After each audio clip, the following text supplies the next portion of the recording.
Words have power. So do images. They can change lives for better or worse. But some people use messages that violate other people's rights to dignity, equality, and safety. So when does free speech become criminal hate speech? And how do we best respond to it? There's no agreed definition of hate speech. That's why, in some cases, those with privilege try and discredit critics by opportunistically accusing them of hate speech. Usually, hate speech is classified as derogatory or discriminatory language towards an individual or group based on their religious beliefs, ethnicity, race, or nationality. The UN Strategy and Plan of Action on Hate Speech includes sex and gender. International law dictates that some of this speech shouldn't be protected.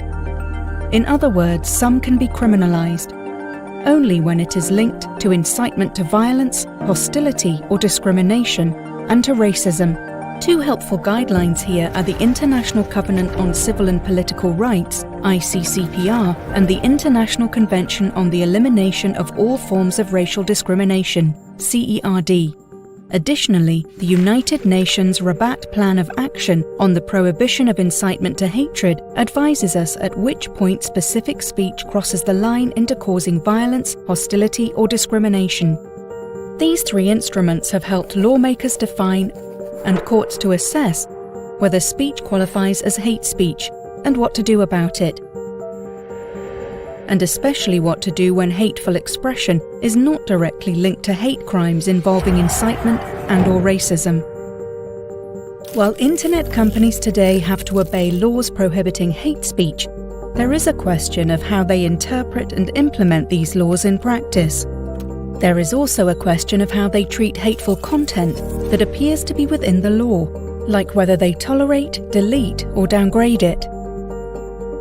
Tech companies are working to address these problems, especially after advertiser boycotts and accusations that profits are generated by allowing hate to proliferate online, while not spending serious money to combat it. But the way they treat hateful content remains vague and hidden from independent research and public scrutiny. It's unclear when or why algorithms automatically recommend, downgrade, or remove hateful content or groups. And although they use artificial intelligence to manage the issue, this doesn't sufficiently cater for the context of words and images. The risk is that news reports on hate speech are caught in the net, while coded words and images for hate are not recognized. Another problem is inaction by the companies, even though with their data they can see when hateful content begins to scale to incitement and organizing of attacks. Key strategies to address this problem? First, promoting internet transparency is key if companies are to fall in line and deliver full respect for human rights, maintaining people's dignity and safety, while legitimate expression is allowed and indeed promoted.